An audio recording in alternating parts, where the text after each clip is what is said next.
Цагтаагийн ерөнхий газрын Автбазийн түүхт 100 жилийн ойд зориулан бүтээх.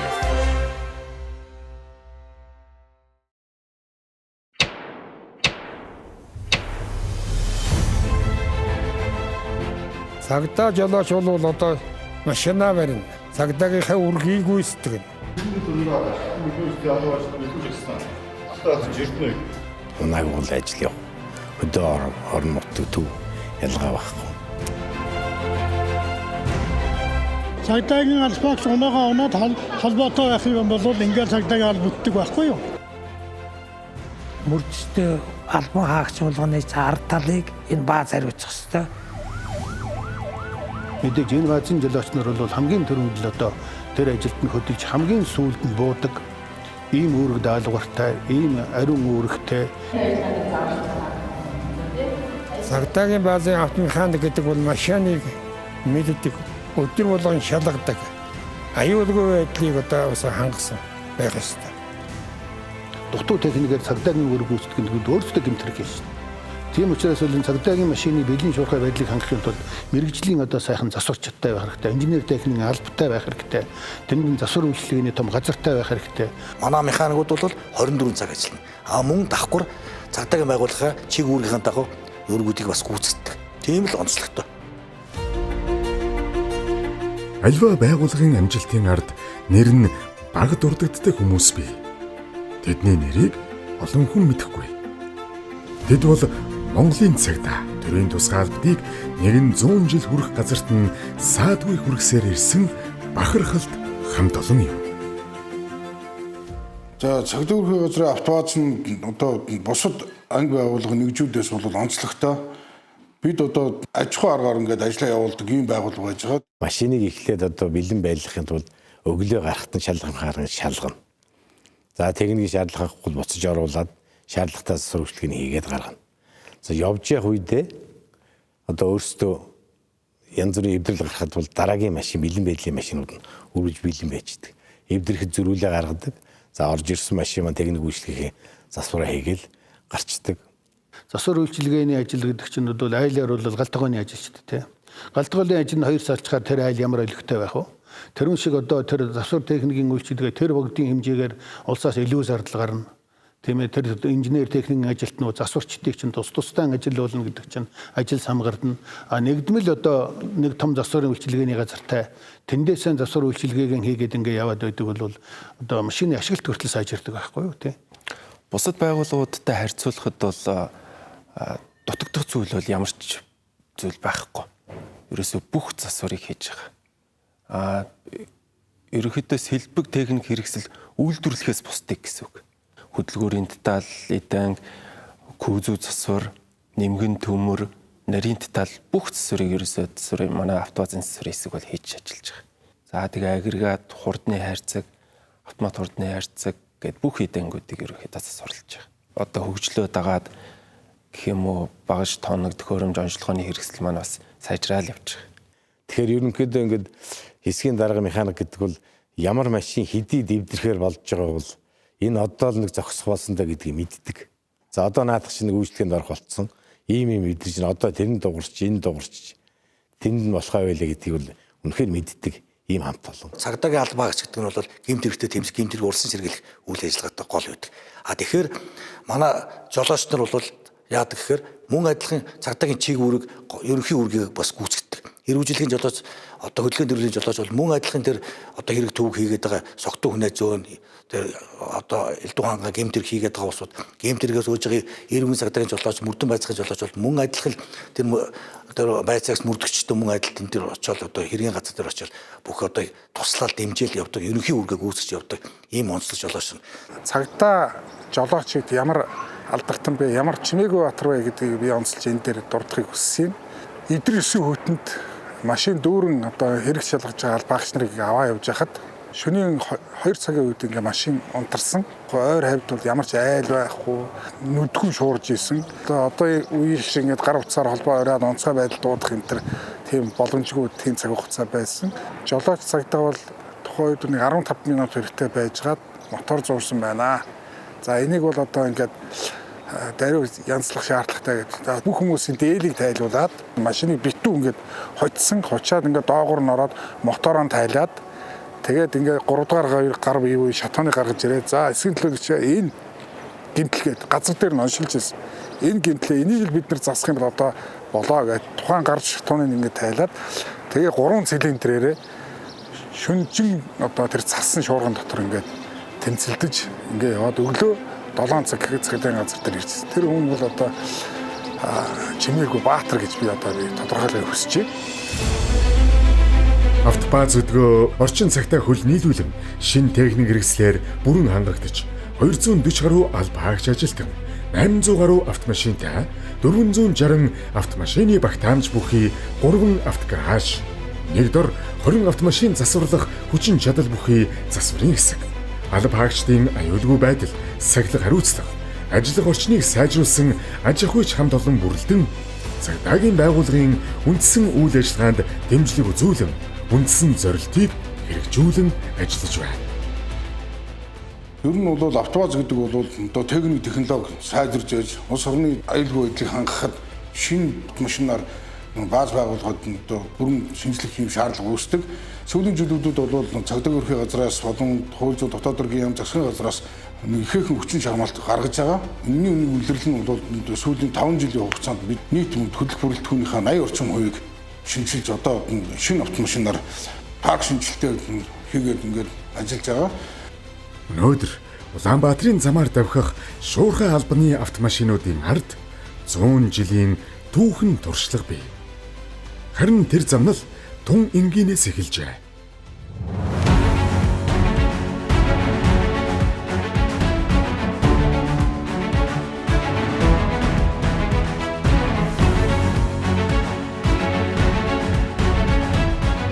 Хотоодыг хамгаалах яамны мэдэлд байгаа автомашинуудыг ашиглалт хадгалт хамгаалтанд нь хяналт тавих. За битүү байранд байлгах зорилгоор 1924 онд дотоодыг хамгаалах яамны газрын даргын 34 тоо тушаалаар яамны мэдэлд анх төв гараж гिचиг байгуулж улмаар 1926 онд засгийн газрын 5 дугаар хуралдаанаар улсын цагдын сэргийлэх ерхий газрыг байгуулан түүний мэдэлд 5 жолооч 2 Dodge маркийн автомашиныг олгон одоогийн шар дэлгүүрийн орчимд уг машиныг хадгалах байрыг барьж байгуулснаар анхны цагдаагийн байгууллагын автогаражийн үүсэл тавигдсан байна. Үүнээс хойш тех нэвтрүүлэх газар, тех нэвтрүүлэх хороо, автогараж, төв гараж, уурын тэрэгний хэргийг шалган байцаах хэлтэс, автотээврийн хэлтэс, автотээврийн хэргийг эргэлдэх хэлтэс, тээврийн тасаг, нийгмийг аюулаас хамгаалах яамны автобаз, улсын цагдын сэргийлэх ерхий газрын автобаз хэмээн түүхэн онжилуудыг туулж үндэсний аюулгүй байдлыг хангах үүрэггүй төрийн тусгай алуудуудын ил далд бүхий л ажилд тус баазын жолооч нар оролцсон өргөсөн дангарахтаа үнэнч байж багтан дурсах олон чимээгүй алдартнуудыг игнэнээсээ төрүүлсэн 100 жилийн түүхтэй хамт олон юм аа. Тус автобазын түүхэн хугацаанд 20 мянга гаруй жолооч, инженер техникийн ажилтнууд, офицер ахлагч нарыг төрүүлэн гаргасны дотроос ардын жүжигчин Гомс Сүрэн, Алиа Данзан, Монгол улсын Хөлбөрийн Баатар, Ис Ёндан Самбуу, Гавьяат Хуульц, Үу Жамбал Давг, Гавьяат Тээвэрчин, Ж Нүрдэн энэ ган хоёг яамны орлогч сайд Эрд Авааням, Оросын холбооны улсын элчин сайдын яамны нарийн бичгийн дарга, Монгол улсын засгийн газрын хэрэглэх газрын орлогч даргаар ажиллаж байсан Дэ Үржгээ, техникийн шинжилгээ ухааны эрдэмтэн доктор Б Батмөнх нарын олон сайхан алдартнууд төрөн гарсан билээ. Улсын онц чухал барилга байгууламжуудыг барьж байгуулах, ган зуудын дээвэрт, гал түймэр, үерийн ажил, олныг хамарсан жагсаал цуглааны хамгаалалт, гадаад орнуудад суугаа дипломат төлөөлөгчийн газрууд, элчин сайдын яамдад ажиллах жолооч зэрэг хариуцлагатай ажилд тус автобазаас шилж сонгон явуулдаг байв. Тагнуулын байгууллага байна, галын газар байна, засан хүмүүжлэх хөтөлбөрийн байгууллага байна, төрийн тусгай хамгаалтын газар байна. Гэх мэтлэнгээр энэ одоо хуучин дээрийн дотоод явдлын яамнаас салбарлаж гарч ирсэн энэ олон байгууллагуудын түүх бол одоо энэ баазын түүхтэй холбогдох юм аа. Тэрнээс гадна гадаадын зочин төлөөлөгчд үйлчлэх эх орныхон одоо бүтээн байгуулалт 1937 оны хилэн мэдүүлэлтийн үе, 1939-45 оны дайны үе, тэгээд л одоо 60-аад оны бүтээн байгуулалтын атар газар эзэмших ингээд одоо энэ бүх л ажилд бол энэ баазын жолоочнор бол бүгд оролцож ирсэн ийм их ууган төвхтэй ийм бааз байгаа юм. Жилийн 365 хоногийн 250 гаруй хоногт нь хүчтэй хамгаалалт өвстэйгээр намрын ургац зураалт тэгээд энэ ажил одоо тэгээд 20 хэдэн мянган километр явсан байдгийг шилжээ. Тэгээд 18 аймаг гэж байсан шүү дээ. Тэрний нийгэм аюулаас хамгаалах хилцс гэж байсан. Тэр хилцс ингээд 45 хоногор томилж явуулдаг.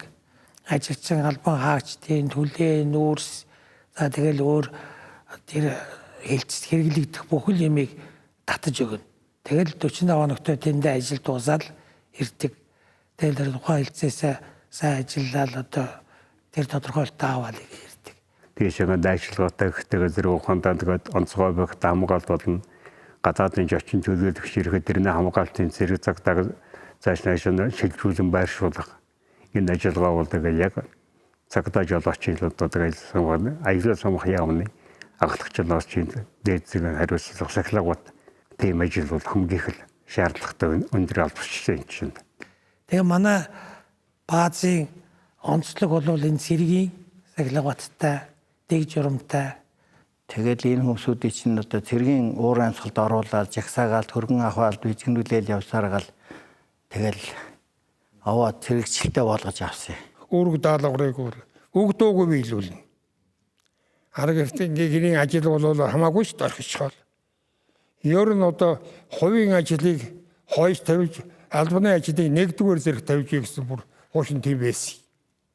Тийм учраас албанд л явжөө урд тэр ард талын ажлыг бол энэ бараг одоо хайчлаа гэхэд хэлээсдэхгүй.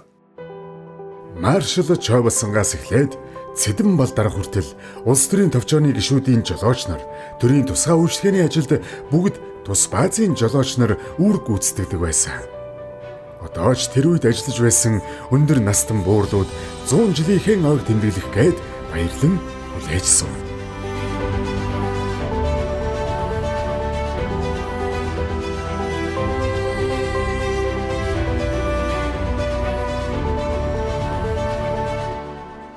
Нийгмийн сонголын яамны үед бол улс төвлөрсөн төлөвлөгөөтэй тэнцвэртэй. За тухайн үед бол машинуудын техникийн хангамж, сэлбэг материалын хангамж сайн байсан. Хэдий хүн чинь одоо хэдий чинь хүнд хүчээр ажилд хамтран зүтгээ дээр нь төдий чинь бие биендээ одоо итгэлтэй тийм болдгоо шүү дээ, тийм ээ. Одоо биенийхээ оронд ядарч өдөрснийхээ оронд ажилд нь явах, тэрний өмнөөс үүрэг гүйцэтгэх, тэднийхэн одоо амьдралд тохиолдох гэсэн хамт олноороо очиж тусалдаг, гэр орныг хүртэл бариад өгчдөг, амьдрал ахуйндаа суухан дээшинд татдаг. Тэр их ажлынхаа хажуугаар ийм ажил бол бас их явдаг байсан. За дөрвөн орионтой тэрийн орионы тасаг хэлсүүдийг хариуцдаг байлаа. Бүх юм тэгж хариуцдаг байсан энэ бааз. Бүх аймаг 18 аймагт ажилдаг цагтаа тагнуулын байгууллагын бүх машинуудыг энд засдаг. Энд үйлчилгээ хийдэг. Эндээс одоо машин тэргээр нь хангадаг. Тийм улсын хэмжээний том бааз байсан. 1970, 1980-аад онуудад автобааз, нэр төр, зохион байгуулалт, сахилга, бүтээмжийн хувьд оргил үе туулжээ. Парк шинжлэгдэж, шинэ техник орж ирж, засварын бааз өргөжж, олон зуун жолоочтой, олон зуун алба хаагчтай том систем болон өссөн. Энэ 79 онд Германы ардчлан Германы нийгэм аюулаас хамгаалах яамнаас манай нийгэм аюулаас хамгаалах яамд бэлэг өгж ирсэн. Тэнд ч нөгөө цэцэт гээд мотоциклчил байсан, энэ Бартуур 353 байсан. Тэгээд одоо жижигхэн сног суур машин хүртэл өгсөн штэ. Тэгээд тэрний дагалдах сервер бүх сэлбэг хэрэгслүүдийг олгосон. Тэр бас манад нэг хэсэг бол 70-80-аад оны үед бол маш их нөлөө үзүүлсэн ш. Зээл 130 10 хүм ширхэг байжсэн. 1976 онд бас 10 ширхгийг бас бэлгэд өгсөн. Машин тэрэг бол хүрэлцээтэй болсон, хүн хүрэлцээтэй болсон. Төр засгаас бас их анхаарч цагдаагийн байгууллагын ажлыг бол үнэлдэг ийм болсон.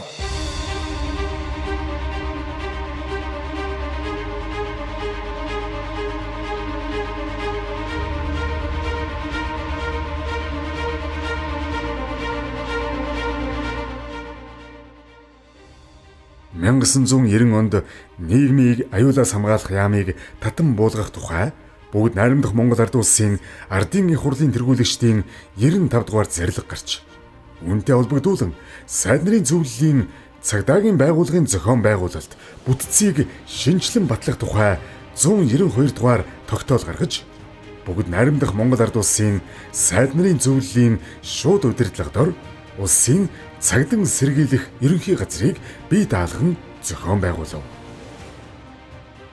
Байгууллагуудаа авахад автомобилийн үндэсний бүхэлдээ цагдаагийн ерөнхий газарт ирсэн юм. Засгийн газрын дэргэдэх цагдаагийн ерөнхий газрын автобаз гэж. Тэгээ галын газрын автобаз одоо тагнуулын автогараж энэ төр чинь энэ базаасаа тасарч ингэж салбарлаж гарсан юм. Ерөнхий газрын хажууд энэ шуурхай удирдлагын төвийн нэг жижиг 10 хэдэн машинтай жижиг бааз байсан юм. Бистрийн цагдаагийн газрын бааз гэж. Тэр хуучин тэнд биеийн тамирын заал байсан нэг жижиг машинд 10 хэдэн машин яагаад нэг бааз нэртэй засварын газар мазарч байхгүй нэг тэмийн байсныг цааш нь бааз руу нийлүүлээд тэгээд цагдаагийн ерөнхий газрын автобаз гэж байгуулсан. 1990-ад он Монголын нийгэм эдийн засгийг бүхэлд нь эргүүлсэн. Бүтэц өөрчлөгдөв. Санхүү хумигдав. Хуучин хангалтын сүлжээ нурлаа. Сэлбэг ховордов, шатхуун дутав. Их засварын хугацаа дууссан машинуудыг сэлбэж байж хөдлөгдөх болов. Гэвч яг энэ үед цагдаагийн ажлын ачаалал буураагүй харин ч нэмэгдсэн. За 90 оноос 95 он хүртэл их хүндрэлтэй үе байсан. Ягаад гэхээр улс орон Монгол улс нийгмийн эдийн засгийн шинжилтэнд орсон зах зээлийн нийгэм шилжээд яг тэр үед бол улсын эдийн засгийн чадах сулдсан. За хүчний байгууллагууд хуваарлаж байгаа төсөө хөрөнгө мөн таарав. Запас хэлбэг ховорд ийм байсан. Тэгээ энэ үед л албан уургийг гүйцэтгэж явсан. Тэгээ ерөнхий газрын дарга генерал хөрвөөс авахуулаад цагдаагийн баазын засварчнаа хүртэл бүгд л ирүүгээр ажиллаж. Бид нар жишээлбэл арьс шир цуглуулад урд хөшрөө явуулж боловсруулад цагдаагийн хувцсгийг гэж тэрийг бусааж очиж ирдэг. Тэгтээ ачааныхаа машинд 200-ийн Porsche 2-ыг тавьж явуулна. Бус зэрэгтэй бензин хийгээд ирээрээ тэрүүгээр жаахан яв бензин байхгүй хөрөхгүй. Сэллэг жаахан дутгалын болвол нэг бол улаан үед явна, нэг бол шит явна. Өөрийнхөө агуулх руу явж байгаа юм шиг явдаг байлаа да. Хөрөг дандаа зөвлөлтийн машин байсан болохоор зөвлөлтийн төрлүүд явж байгаа. Тэгэж залгаж яасан. Нэг машин ажилдаа буугаад ирэхэд нөгөө машин аккумуляторын дугуйг зөрүүлж тавиа гардаг ийм үе байсан. Гэхдээ бид гал алдаагүй цагдаагийн байгууллагын ажлыг шуурхай ажлыг бол сайн гүйцэтгэж байсан ийм үе бий. Тэгээ би нэг хүч нийгэмлэлэгт нэг жолоочор явсан чинь нэргүүгээ хорондоо байсан. Тэгээд даргаа ингээ миний машин ингээ маниултай штэ гэдгсэн чинь өө тийм үгүй. Тэгээ хүч нийгэмлэгээс нэг тамирчин гар маниулдуулаад хоёлаа ерөнхий газар орно. За нараа минь одоо ерөнхий газар орох ажилтай хоёлаа. За би ч зүгээр гүүхээгээр ороод гүүхээгээр гараад ирнэ. Ээдээ чи машинаа унтраач. За нэг хүүхэн суучаад хурандаа маниултаа нүш, хурандаа суучаад хүүхэн маниултаа нүш гэд тэгж хэлжсэн. Дүүргийн цагдаагийн газар хэдэн 4-5 машинтай. Тэгээ мөрдөнгүүд нь машин аваалаацдаг, эрүүгийн төлөөлөгч нь машин аваалаацдаг, хэв журмын ажлынх нь машин аваалаацдаг. Өстой нөгөө олон эзний ганц зарц гэдэг шиг хэдэн жолооч нар тал талд өөр гүйцэтгэж хэдэн муу Орсын одоо 69, Зээл 130 гэсэн ийм машинуудаар л одоо өөр гүйцэтгэж тэрнийг эвдэрхт нь өөрсдөө засварчин болж засаж ажил гүйцэтгэж явахдаа хүртэл машинаа засаж явдаг, арчид тордолж явдаг. Хоёр дүүргийн хооронд одоо эрүүлжүүлэх, эргүүл жижүүр ингээл эрүү мөрдөн ийм юмнуудаар бүх машинууд нь бол ерөөс Орос улбаны хөтөлбөр Орос улбаны төрөлч чинь нөгөө үйлчилгээ, засвар үйлчилгээ бол айгүй их шаарддаг. Тэгээд нөгөө дуудлага номер 7 гэдэг нь эрүүлжүүлэх, номер 1 гэдэг нь хүн ингээл дуудлага явж байгаад нөгөө эрүүлжүүлэхийн хүнтэй машин нэвтэр голдуу ферда дээсэг тэгээл нөгөө аржаа тэр юу явах анги агрегат юмуд бол хэвтэрдэг байсан. Тэгээл тэрэн дээр яг бид нарыг шууд дуудаал нөгөө үүрэгт ажиллаа юм чинь. Тэгээл шинжэн 1 12 хүртэл нөгөө сэлбэг одоо ферда сэлбэгийн одоо ингээ цаас мас олдохгүй байхад чинь энэ тентхи хуучин автовазуудаас нөгөө илэгдсэн одоо ферданы цаас гэж байдгийг. Тэр миний чинь ингэж авч юу яана нөхөж тэгж хийдэг. Төсөв хүрэлцэхгүй, шинэ машин бараг байхгүй. сэлбэгийг ирж хайж, дугуйг нөхөж, шатхууныг гуйж, хуучин машиныг задлаад нөгөөг нь хөдлөж байлаа. За парк ашиглалтныг 79-80 хувьтай. Техникийн бэлэн байдал нэг 86-85-6% байдаг байсан. Сайн үзүүлэлт гэж бид нэр ярьж байсан.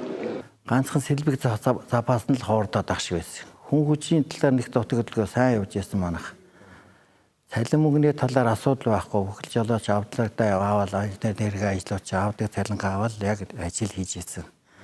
Ер нь бид нар ажил хүн авах чинь 2-3 сарын өмнө судлаад хүмүүсээ судлаад бэлдээд тэгээд бэлэн л явдаг байсан юм да жолооч нар бол одоо. Хамар айлын гашаа 10 жил одоо багангийн багш, 8 жилийн багш тэр комос хүртэл. За энэ хүн ямар хүн гэр хамар айлнээс нь энэ хүнийг бол асууж лав судалж. Одоо хэрэг төвхт ордог юм аа, найз нөхдөд ямар байсан гэдгийг бол айгүй тийм шалгуур өндөртэйгээр ингэж авдаг байсан. Тэр нь ч бас их зөв байж гэж би бол боддгийг. Одоо ажилчид одоо өөрөө ажиллаад хүүхдний ажиллаад хүүхдийн ажиллах жишээ нь тийм удан тэнцэн юм жолооч мандад нэлээд олон байгаа. Нэлээд олон байгаа. Тэгээд одоо өөрөө ажиллаа хийгээд дараа нь өөр хүүхдээ оруулахад тэд нар бол боломжийн байдیں۔ Би ээжээ бас нэглээ судлаа явсан болох дээр чинь тийм хүмүүсүүд чинь найдвартай сайн байдیں۔ За миний аав бол Фунцгийн ядамжуу гэж хүн. Тэгээ манай аав тэр хурандаа нарын автобус барьдаг байсан. Манайх ингээд 4 охинтой. Тэгээ нэг охиноо бол заавалчгүй цагдаагийн байгууллагад оруулнаа, цагдаа болгоно гэдэг байсан. Манай. Тэгээ 4 охин дотроос намайг болгоно гэдэг байсан. Тэгээд одоо тех олон удаа ингээд ажлын саналууд тавиад одоо нэг Баянзүрх дүүргийн цагдаа хэлтсийн дараа чулууд гээд авах байсан. Манай аавтай найз чулууд ахт хэлээд одоо ихээр тэр үед ингээд бас айгүй чанга байдаг гэсэн. Шууд тэрний хүүхдийн хүүхдгээд авчдгоо. Хиний ч хүүхдээс ингээд заавалчгүй шалгуураар ингээд доороос нь эхлүүлдэг байсан. Тэгээд тэнд үйлчлэгчээр оруулах нэгт нь ороогүй. Голоод ахгүй юу. Тэгээд дараа нь нийслэлийн цагдаагийн газар бас оруулна гэд бас хүнтэй ярьсан одоо чи бас үйлчлэгчээр оруулна гэхээр бас орохгүй гэд. Би үйлчлэгч хийхгүй гэдэг байгаа байхгүй юу. Тэгээд тэгэж яж байгаа 96 онд манай ээж өнгөрсөн. Тэгэл ерөөсөө би заавахаа өгөнд орё тий. Нэгнийх нь өгслийг биелүүлээгээд тэгэл орсондоо.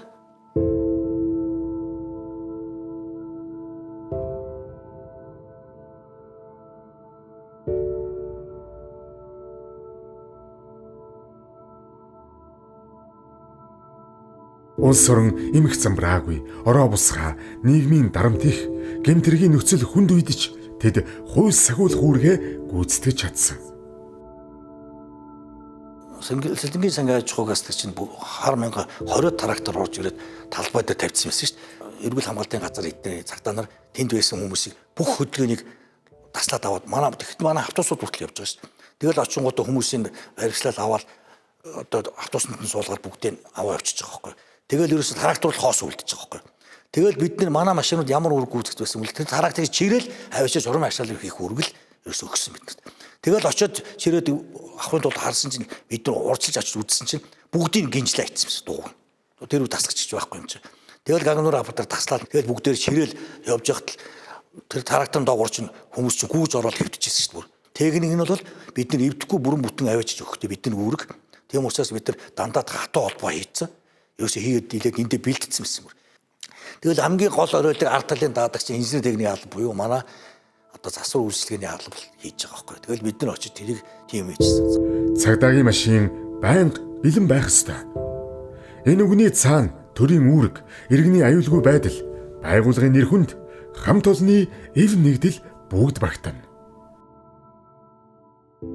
7 сарын 1-ний хувьд бол нэг онцлог манай машинууд ч очиод байрлуул яасан чинь машины хүртэл манайх алдсан шүү дээ. Тэгээс үүдээ 90 сурвалжлаад нөгөөдгөө хайгаад тэгээ олоод ирсэн хэдэн цонхууд юм хаг зохио хийсэн байсан. Тэгэл бид нар чинь бэлэн байдал зарлцсан. Тэгэл бид нар бүгдөө тэгэл хоноол идүүлээ чагнаал мэдээгээ үзэл тэгэл ерөөсөл хөдөлгөд бэлэн тэгэл яг удирдлага баазан дарга намайг ашиглалт бид дурыг дуудаад юун дээр ерөнхий газар дээр дуудаад ерөнхий чиг үүргийг өгөөл тэгэл нөгөө зураг гаргаад за танах ийм үүрэгтэй шүгэлд байнга үүрэгт чинь тэгэл баяр наадам чагсаалын үед бол манайх бүх машинууд энд нэг ч машин үлдэхгүй. Энд бэлэн байдлын засварчтай 2 засварч хондог. Баяр наадмаарч гэсэн ер нь цагдаагийн албаагчд одоо цагаан сар нь ер нь олон нийтээр баяр өнгөрүүлэх баяр ёслоор бол бүгд л адилхан өнөржүүлсэн бэлэн байдалд бас ялгаа авахгүй нэмэлтээр гудамд эргүүл гарах жишээний одоо ингээл ерөөсө бүхэл яг цагдаагийн ажил яг ямар ажил үргэлжлүүлдэг яг тэр бүгдийг л хийж явдаг. Зам дээр хүртэл зогсоод замын хөдөлгөөнийг бас адилхан цагдаа нартайгаа нийлээд зохицуулаа явдаг. Цагдаа жолооч бол мэдээж маргааш ямар үүрэг гүйцэтгэх юунд явах гэдгийг бол мэдэхгүй. Өглөө босоод гэрээсээ гараад явлаа. Тэр үед нөгөө гэмтэргийн нөхцөл байдал гарсан хэрэг төвөг ямар байна. Тэгэл удирдлагаас өгсөн үүрэг чиглэлийн дагуу тэр хэргийг илрүүлэхийн төлөө л одоо техникийн бэлэн байдал болон өөрийнхөө бэлэн байдлыг хангаж л үүрэг гүйцэтгэв. За жолоочныхын чадварыг сайжруулахын тулд бид бас зохих хэмжээний сургалтуудыг байнга явуулдаг. Техникийн сургалт жолооч нарт эзэмшүүл зохих сургалтууд сүүлийн үеийн гарч ирж байгаа автомашин техникүүдийн онцлог шинж тэгээд одоо ямар засвар үйлчлэгээ хийх вэ яах вэ гэдгийг бол манайх бол одоо байнгын сургалт 7 хоногт нэг удаа сургалт явуулдаг юм автогаз байсан. Тэдний байгуулсан сахилга, туршлага, хэмнэлт, шинийг ирж хайсан арга барил 2000 оноос хойших шинжиллийн суурь болсон. Барууны болон орчин үеийн шинэ машинууд орж ирэхэд тэд түүнийгээ дагаад мэдлэгээ шинжилсэн. Автобааз зүгээр суугаагүй. Цаг үетэйгээ хамт өөрчлөгдсөн. 2000 оноос хойш бол нэг юм хөдөлгөөнд эргүүлж анх байгуулагдаад Солонгос улсын хяндаанууд орж ирсэн байхгүй. Тэрийг хүлээж аваа. Тэгээд эдгээр энэ полиц гэсэн эмблем логонуудын анхны логог одоо манай инженер техникийн авлага бие удирдаад цохим байгууллагын стандартыг гаргасан. Тэгээд стандартын төв дээр очиж батлуулаад автомашины нормчлал байдаг. Энэ нормчлын талаар манайх том хийсэн гавь нь бол цэвэрлээс даргын үед хийсэн. Тэгээд сандаг орчиг даргын зөвлөөр оруулаад тэгээд яамт сандаг орчиг дарга яриад тэгээд хоёр даргын зөвлөл одоо удирдамж гаргаад онцлогооны төвийн ажилчдуудаа нийлээд бид нар машины одоо нормчлыг тогтоочсон байхгүй анх удаа. Жишээ нь манай машин бол бусад одоо автовазуудаас онцлог байхгүй 24 цагийн ажилдаг. Тэгэхээр хэдэн удаа хаалга гоох юм, хэдэн удаа астаач дарах юм. Тэгээд тэрийг үндэслээд ийм байна гэдэг хүсэлт бид нар тавьж энэ яг зориултын цагдаагийн машин зориулсан тийм стандартын тийм нормчлыг анх тэгж хийж байсан. 2011 онд ардуу хувьсгалын 90 жилийн ог ухтаад цагдаагийн автобазын сургалтын зал мөн жолооны курсын сургалтын танхим спорт зал мөн бильярдын болон саун бассейн одоо нойлын өрөө ажилчдын галзуух зэргийг бид нэр бүгдийг шинээр барьж төхнүүлэн бүтээн байгуулалтын ажлыг бүгдөө хүлээж авч байсан. Энэ ажлыг хийхдээ бид улсын төсвөөс биш манайх автобазын хэмжээнд цагдаагийн болсон хүчнийг жолооч гэдэг мэргэжлэр мэргэжүүлэх үүднээс сургалтыг бааз дээр манай ерөнхий инженер мөнх мандах дарга маань хариуцж ингэж жолооны курс ажиллуулж ирсэн.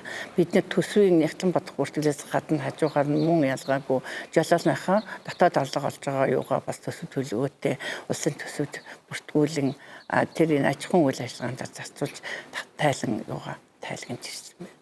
Тэгэхээр энэгээр бид нэр бас мөн ялгаагүй улсын төсвийг хэмнэх мөн өөр ашигтаа зарцуулах бүтээн байгуулалтын аливаа ажлуудтайгаа бол тэр цаг аюудад жолооныхаа орлогоороо хийж амжилттай сайн хийгээд сайн хөгжүүлж сайхан болгож исэн. Энэ маань ч одоо ингээд харахад мөн ялгаагүй л тэрийг бас цааш нь авч яваад сайхан болгоод ингээд явж байгаа. Тэгтэн бид баяртай байдаг.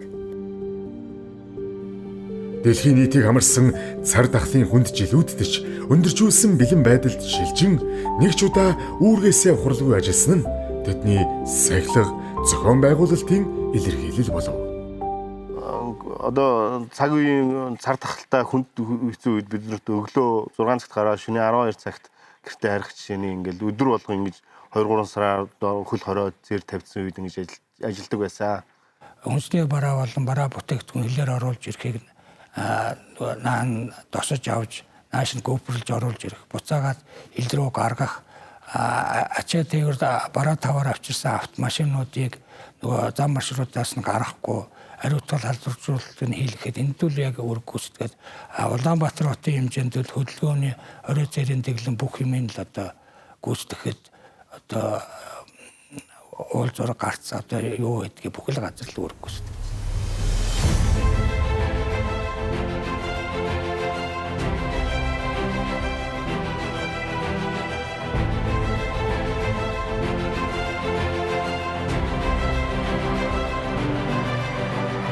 Цагдаагийн автоваз нь зөвхөн автомашин хадгалж засвар үйлчилгээ үзүүлдэг байгууллага биш. Харин цагдаагийн байгууллагын бэлэн байдал, шуурхай ажиллагааг хангах чухал түвшиж артал байх ёстой. Ирээдүйд манай автоваз нь орчин үеийн техник технологид тулгуурсан, бүрэн цахимжсан, өндөр бүтээмжтэй байгууллага болон хөгжих зорилт төвшүүлэн энэ хүрээндээ автомашины парк шинжилэлт, шатхуунд хэмнэлттэй, байгаль дээлтэй, туудлах чадвар сайтай тээврийн хэрэгслийн хэрэглээг нэмэгдүүлэхээр зорин ажиллаж байна. Мөн тээврийн хэрэгслийн ашиглалт, засвар үйлчилгээ, хөдөлгөөний хяналтыг нэгдсэн ухаалаг системээр удирдах, техник хэрэгслийн бэлэн байдлыг үргэлж өндөр түвшинд ханган ажиллана. Автовазын үнэт баялаг нь алхагчд юм. Тиймээс инженер техникийн ажилтан, жолооч нарын мэдлэг ур чадварыг тогтмол дэвшүүлж, мэргэшсэн хамт олныг бүрдүүлэхэд онцгой анхаарч ажиллана. Энэ хүрээндээ бид ажиллах орчныг сайжруулах зорилгоор 35.6 тэрбум төгрөгийн өртөгтэй 4 давхар 320 автомашины битүү зогсоол, 2 давхар конторын барилгыг барихаар зураг төслийг батлуулан 2027 оны улсын төсөв тусахаар ажиллаж байна.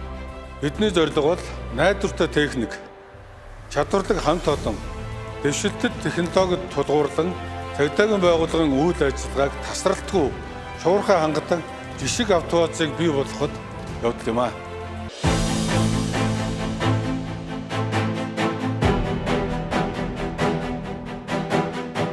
За одоо нэг хөрснэг их магтмаар байна. Тэр их сайхан баазыг ерөөсөө огт үрж тараагүйгээр дараагийн үед хүлээлгэж өгсөн. Социализмын үеийн төрийн өмчийн аж ахуй нэгжээс ингэж өрн бүтнээр ажилласан үлдсэн өөр аж ахуй нэгж та нар олоорой олдох гэж хэлж ирсэн. За ижил төстэй автовазуудтай харьцуулбал манай цагдаагийн баазын техникийн бэлэн байдал, парк шилтийн хавцад бол үргэлж бус аж ахуй нэгжүүдээс өндөр сайн хангагддаг. Энэ хүмүүсийн одоо энэ 100 жилд хийсэн хөдөлмөр зүтгэлийг ингээд одоо сайхан уран зохиолоор өчөх юм бол хэдэн сайхан арман гаргаж болохоо. Шүлгөрөн зохиологдох бол хэдэн 100 шүлэг бичиж болмоор, дуу зохиох юм бол хэдчнэн олон сайхан дуу зохиол бичиж болмоор. Тэгвч одоо энэ ажил нь бол одоо бусад одоо энгийн одоо тийм улс орчиг олны нүдэн дээр харагддаг учраас ингээд дарагдаад мэддэхгүй ингээд алт фронтын дайчид гэдэг шиг л ингээд дарагдаж үлдсэн асар их гавьяатай бүтээлтэй ийм бүтээлч одоо хамт олонны 100 жилийн төв байгаамаа энэ бол үүрэг өгөгдсөн бол цагт нь биелэх ёстой. Төрийн алба тасалдаж болохгүй. Эдгээр энгийн мэд үгс байгууллагын 100 жилийн ёс суртахууныг бүтээжээ. Гэвч тэдний түүх нэг л зүйлийг батлана. Зам урт байж болно. Харин хөдөлгөөн тасалдаж болохгүй. Автобааз бол зүгээр нэг машин техник ус төрийн албаны хөдөлгөөнд зүрх байсаар ирсэн билээ. Цагдаагийн газрын автовазын түүх 100 жилийн өмнө тохиолдуулан тус албанд ажиллаж байгаа цагдаа жолооч, инженер, засварчин, алба хаагчид, үеийн ахмад дуурлууд та бүхэндээ болон амьдралын тань өмнө төшиг болсон өмнөж хань өрөв хүмүүдэд автовазын зөвлөлийн даргын зөвлөлийн гишүүдийн нэрийн өмнөөс болон угаасаа баярын мэдлэгээ төвшүүлье.